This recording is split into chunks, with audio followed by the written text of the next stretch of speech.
Hey, good morning, folks. Zach Smith, Pest Dude, often talking about dealing with raccoons that are tearing up your lawn, especially when the trees are looking like this, because it's a classic fall phenomenon. What's going on there? Okay, well, number one culprit is the white grub, okay? A gardener's bane of their existence.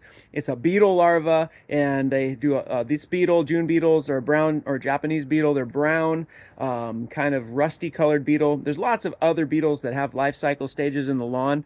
Hey, there's moths that have life cycle stages in the lawn too. They attract animals as well. But let's look at raccoons and the white grub, because that's probably your number one issue. Okay, white grubs. The beetle lays eggs. The egg goes down into the soil as a larva. The larva pupates and becomes an adult. During one part of that cycle, especially around September, October, November, that grub is big and fat and perfect, and the raccoons are ready to eat it, and they can tear up your lawn. So what do? Well, we don't want to kill all the raccoons. Typically, it's very expensive. That's kind of the harder, more challenging way to go about it. So raccoon control is a tricky one because there could be a dozen raccoons. So any wildlife pro is going to charge you a couple $100 a raccoon, maybe. You want to look at your grub problem or your lawn getting torn up problem maybe from a different angle, like kill the grubs. So it's a little hard to kill the grubs once the raccoons start tearing up the lawn. That is one of the number one trickiest things to really get across to our customers is the time to have dealt with the grubs was before you knew you had them. So now that you know you got them, let's make a plan for next year. Start spring, summer, fall treatment year round for grubs. And there's a number of grub products out there. There's natural products, there's pathogenic spores that you can put in the ground.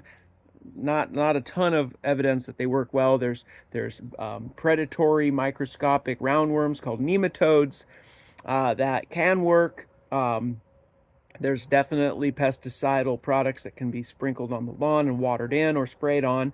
But let's just say you're in a pinch. You've got something important going on this weekend, and the raccoons have been tearing at your lawn every night. Here's a recommendation. This is pretty straightforward. It's mechanical exclusion, okay? I'm not talking about fencing the perimeter. I'm not talking about fencing the perimeter of your property to keep the raccoons out. I'm talking about laying fencing down on your lawn. It works.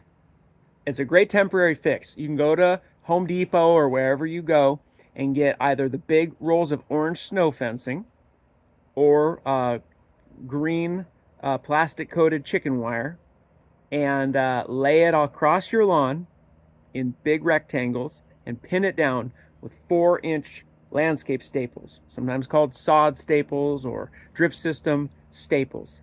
Pin it down all over the place and let it sit. See, the sunlight will shine through, water will pass through, but the raccoons won't have a very good time digging. So they're going to go somewhere else. It works well, but you got to use a lot of staples. Raccoons are tenacious. So that's definitely good. Then when you come to the time of your event or you want to use the lawn, pull the staples, roll it up, store it on the side yard or whatever, and use your lawn. Now, if you've got acres of lawn, no, this is not going to be very economical. But if you have a kind of a track home, that's a good solution. I've heard of people electrifying wire. I don't recommend it. I'm not going to recommend anything that could inadvertently hurt anybody else. Yeah, it's just not an ideal fix. But if you're handy with electrical and you want to play around with that stuff, there are raccoon deterrent electrical products out there to keep raccoons out of ponds, keep horses from nibbling on the top of fences. I really don't recommend that exposing, the neighborhood to your electrical thing, especially it's Halloween time. So you're going to have folks in your yard. All right. So, kill the grubs all year long. Follow the instructions on your favorite grub label. Just go to your home store or your nursery and say, I've got these white grubs, and start doing annual grub control. You can try repellents. I'm not really confident in repellents because they're biodegradable nature. They're usually very natural. That means they break down pretty fast. I don't recommend cayenne. Chili flake powders and stuff I've actually tried. Doesn't work. There are definitely products you can use, like natural botanical insecticides, Ecovia, or Essentria or Natureside. Those are three manufacturers that make natural botanical insecticides that happen to smell really pungent, aromatic. The hope would be that raccoons not only can't smell and detect the grubs as they're nosing around and digging around, but also that that product might kill some grubs. I am not going to stake my reputation on that method because we have tried it and tried it and tried it, and I don't have enough success to say that it was not anecdotal evidence that it worked.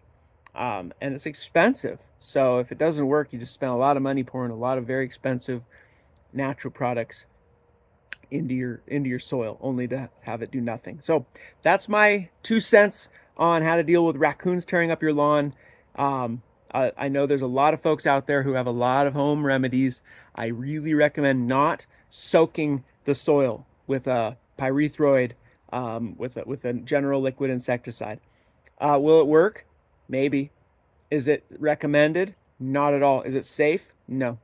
It's not safe to go 4 to 10 times the label rate of a liquid insecticide and soak your soil with it.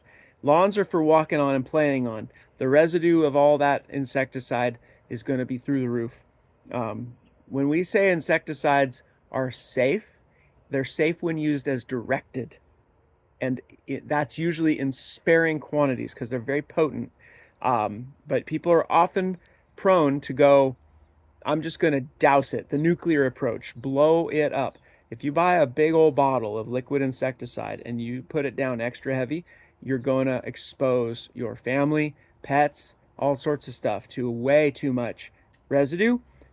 This stuff's toxic as hell to in your waterways, in your drainage systems, going into your creeks, rivers, and lakes and oceans. Kills all the bugs that it contacts for miles.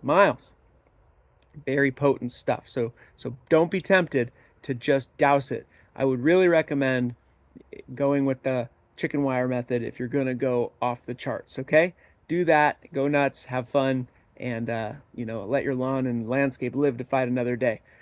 General insecticides kill beneficial organisms. They kill soil microbes. They kill the ecosystem if they're used improperly. And your landscape is an ecosystem. The plants, trees, and lawn thrive because there's a balance of fungi, bacteria, small microscopic organisms like microarthropods, nematodes.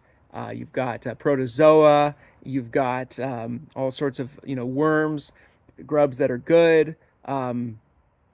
There's just a lot of stuff going on in the soil that keeps the plants and the root zone healthy. Yeah, I'm a horticulturist too. So anyway, that's enough soapbox. Just want you to be safe. Want you to get your results. Think annually. Know this problem will come back every fall, and get ahead of it by next fall, and you'll be even happier. Take care. Pest Dude out.